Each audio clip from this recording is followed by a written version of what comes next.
श्रियकान्ताय कल्याणनिधये निधयेऽर्तिनाम् श्रीवेङ्कटनिवासाय श्रीनिवासाय मङ्गलम्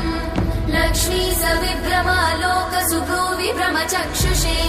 चक्षुषे सर्वलोकानां वेङ्कटेशाय मङ्गलम्